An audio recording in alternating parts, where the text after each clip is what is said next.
I'm Joe Bev, and this is the Joe Bev Show.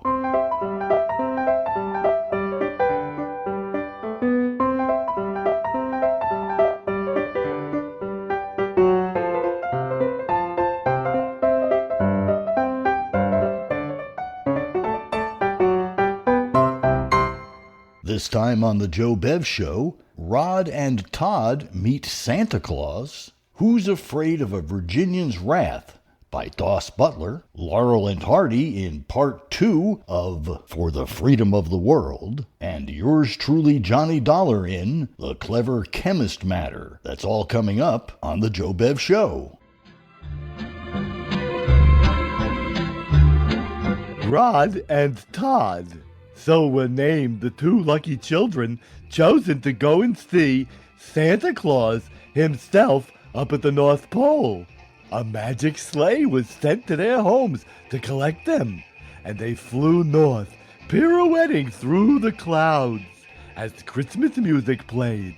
Everything they came across was marvelous.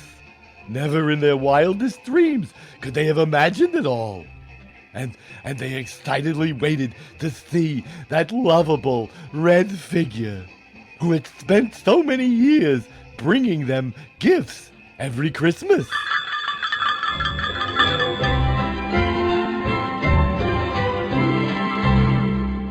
When the moment finally arrived, they entered a great hall and were left alone. The hall was dark and empty.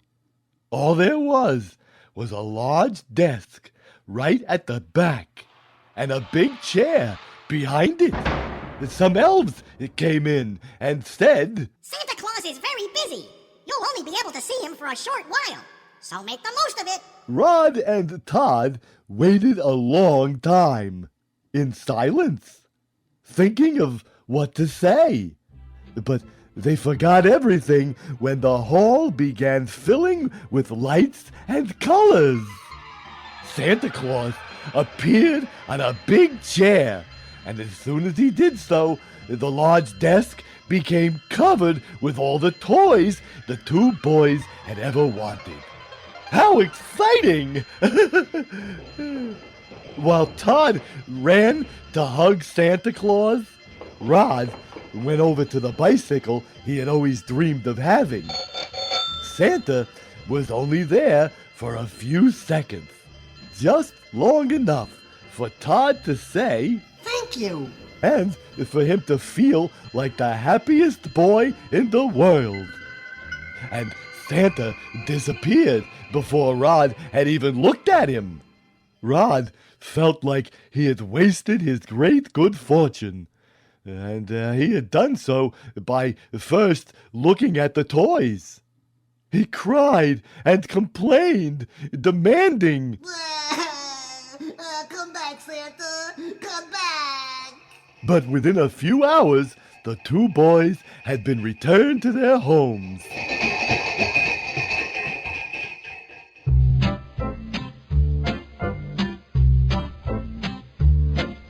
From that day on, every time Rod saw a toy, he felt the excitement of receiving a present. But he would instantly look around to see what else of importance he was missing. And in this way, he came to see the sad eyes of the lonely, the poverty of children whose greatest gift would be a piece of bread, or the suffering of others who had gone for years without a hug or hearing, "I love you." And unlike that night at the North Pole, when he hadn't known how to choose, Rod learned to go in the right direction, helping those who had nothing, giving love to those who almost never received it, and putting smiles on the faces of the unhappy. All by himself, he managed to change the atmosphere of his town, and no one could know him without being grateful to him. And one Christmas, while he was sleeping, he felt someone tugging his leg. Rod opened his eyes and saw the long white beard and the soft red suit, and he sank into the big, warm embrace. And so they were together for a while, until Rod spoke in a quiet voice, accompanied by tears. Forgive me. I didn't know how to choose what was most important. But Santa Claus answered with a smile. Forget that! Tonight it was me who had to choose. And I chose to spend some time with the best boy in the world. Just before I leave you the great gift you've earned yourself. Thank you, and Merry Christmas!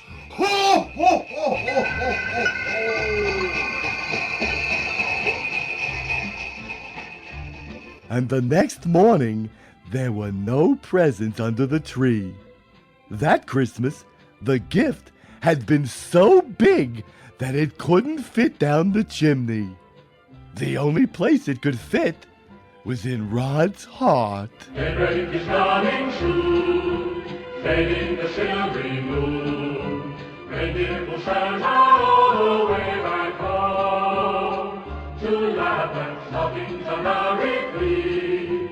Presents await the fluttering feet of yours and boys who long for toys. Come along, it's Christmas time.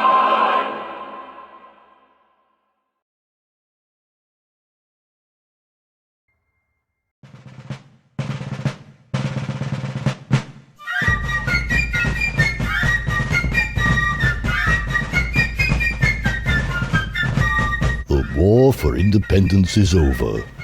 A new country is born. George Washington is its first president.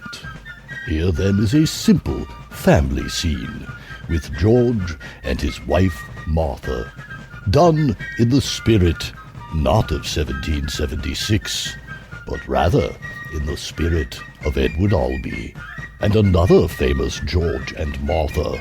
We will call our play Who's Afraid of a Virginian's Wrath? Listen, George Washington is speaking. Martha. Yes, George. I was just thinking. Thinking? Oh, let me make a note of that, George. The president was thinking. You know, now that you're president, darling, I just write down every little thing you say. Was it a private sort of cutesy thought just for me? Or something I can put a tag on for future generations and those who come after them? Martha, please, listen to me. Martha, I keep telling you, you don't have to write down everything I say. You mean I don't have to keep everything you say? You still haven't come up with an affidavit for that cherry tree nonsense. Ha! Martha, please. And that's just a highlight. Why do you do this to me, Martha? What sort of stuff have you been writing down? Here's a goodie, George. What is it? Oh, this is choice. You actually wrote this, George. You're not going to believe it. What did I write? This is fantastic. Martha! These are your words, George. The words of the President of the United States. Get on with it. This is you. You said, while you are talking, point not with your finger at him of whom you discourse, nor approach too near him to whom you talk, especially to his face. That is priceless. Martha, in what way do you find my selection of those pertinent admonitions distasteful? You're verbose. Just say it, George. You could have said, when you're talking, keep your hands in your lap and suck on a couple of cloves. Martha, those are the words I wrote in my notebook when I was in my teens. My teens, Martha! George, you'll always be in your teens. You keep picking up options for the umpteens. You're stuffy, George. Grow up. I think this conversation has run its course. You see, you are stuffy. I'll be in my room, Martha. If what, George? If another splendid little war is declared? Martha! You want me to fluff up your general suit? Polish the buckles on your cute little shoesy-woozies? Why do you make fun of me, Martha? Why? Oh, poor little Georgie, Porgy, put upon pie. It's really not so bad, George. I think we understand each other. To the former rabble-at-arms, your adoring public who wanted to make you king, no less. King. You know who we are? Abelard and Heloise. Lord? Daphnis and Chloe. Peleus and Melisande. Martha? Mickey and Minnie. Now you're just being silly. Martha, we are probably the most famous George and Martha of all time. We'll be an example to millions of children yet unborn. Let us truly hope that our bickering is never made public. There is, to those who admire us at state functions, a perfection in our relationship which future generations will emulate. Well, Martha? Boring! I just remembered something, Martha. I have someone coming over. Who? Not one of your revolting friends? Friends of the Revolution, Martha. Who's coming over? When that carpenter in Roanoke put in my new teeth, he recommended a certain furniture polish and to have occasional checkups. So I've got this termite inspector coming over and... I think those termite inspections are a rip-off. I remember now. You're laughing at me again, Martha. The carpenter said, your teeth would work fine when you got the bugs out.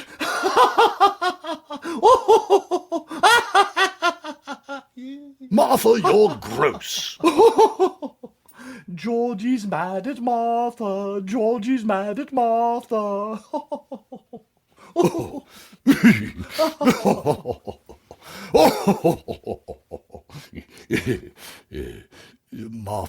Martha, did you catch that bit in Ben Franklin's magazine last week? State brunch? What did Ben say? Did old Fatso print something nasty about my brunch? He said, I thought it was quite funny. Stop laughing, George. George! I can't stand to hear you laughing. At you, Martha. Stop it! Stop it! What did Ben say? He said,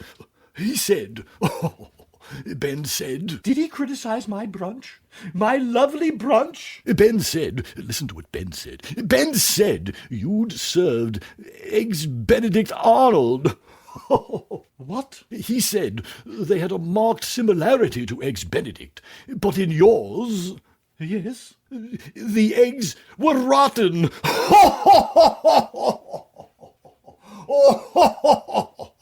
George! I wasn't going to tell you, Martha, but you got me so mad. George! I just had to get even. Oh, Martha, it's not that bad, is it? Come on, Martha. Come here. Who's afraid of a Virginian's wrath? A Virginian's wrath? A Virginian's wrath? What did he say about the Canadian bacon? He said it was the same as Benedict Arnold. The same? Right. They're both un-American. And you goofed. Oh, George!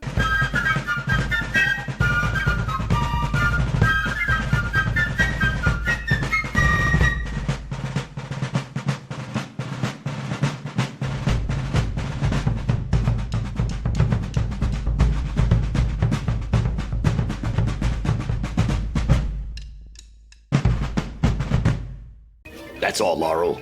Attention, men! The next bugle call, you go over the top. Remember that you are Americans, and Americans know how to fight and die in the cause of liberty.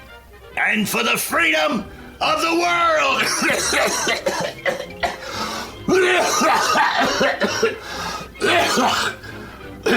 We're ready to make the supreme sacrifice if need be.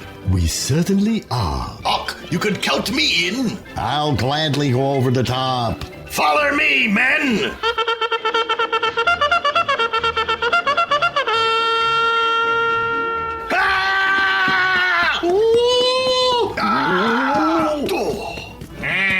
Lafayette, we come through the poppies in Flanders Field. They go over the top.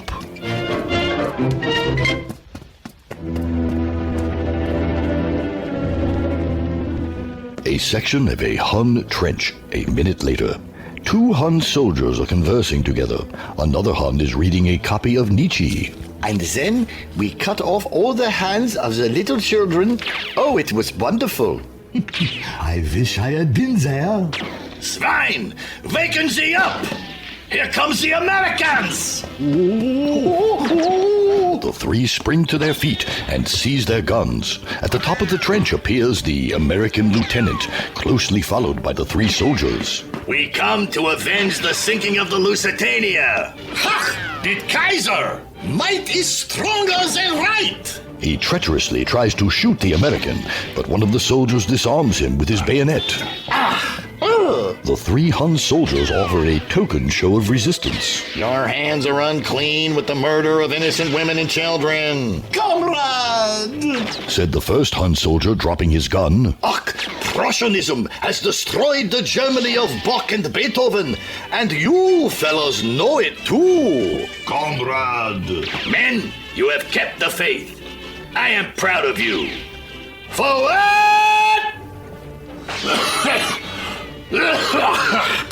Oh, fellows, I'm afraid they've got me. What a shame.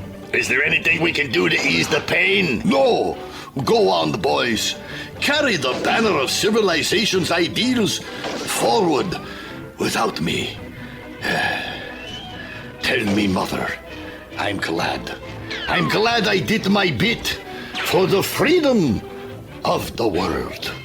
Fellows, the only thing I regret is that I won't be able to be with you.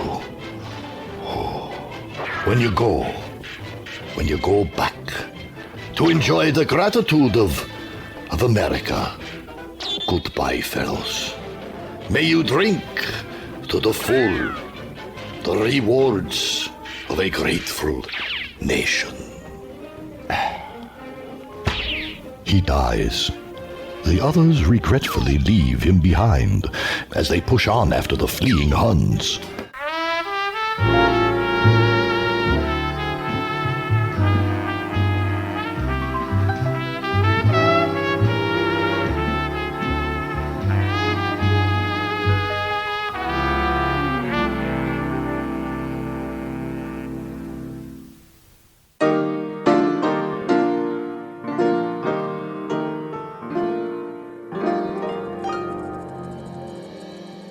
Hi, Uncle Dunkle. Is Aunt Rapunzel home? Not right now. She was a few hours ago, though. Where is she now?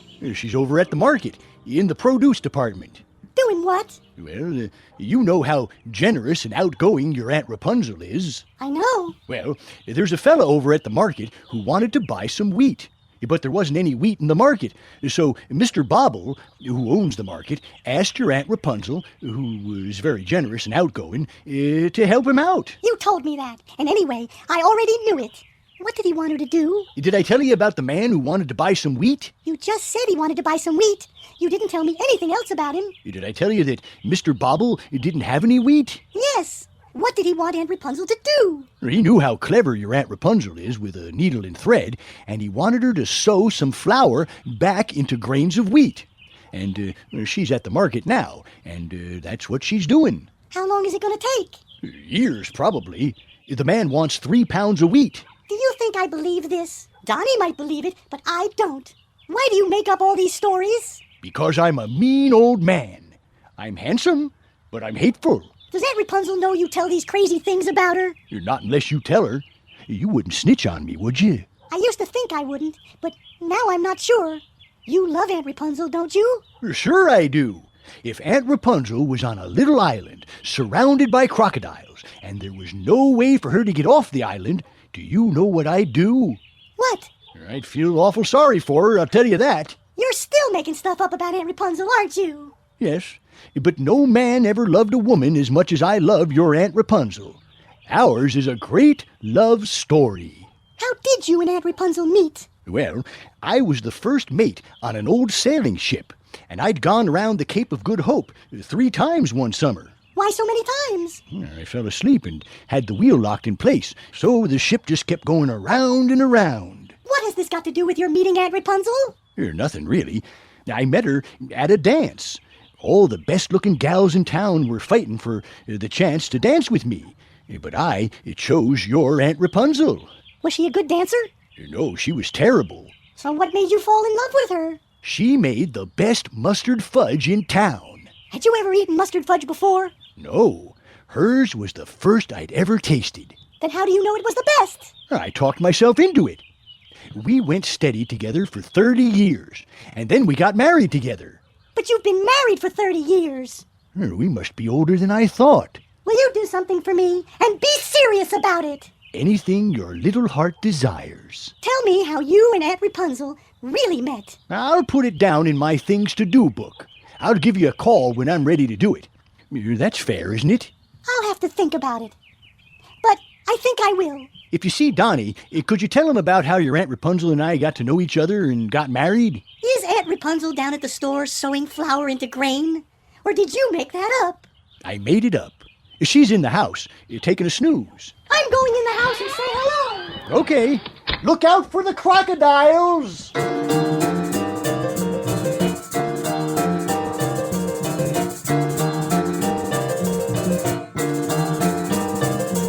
If you like what you've just heard, log on to the web at joebev.com.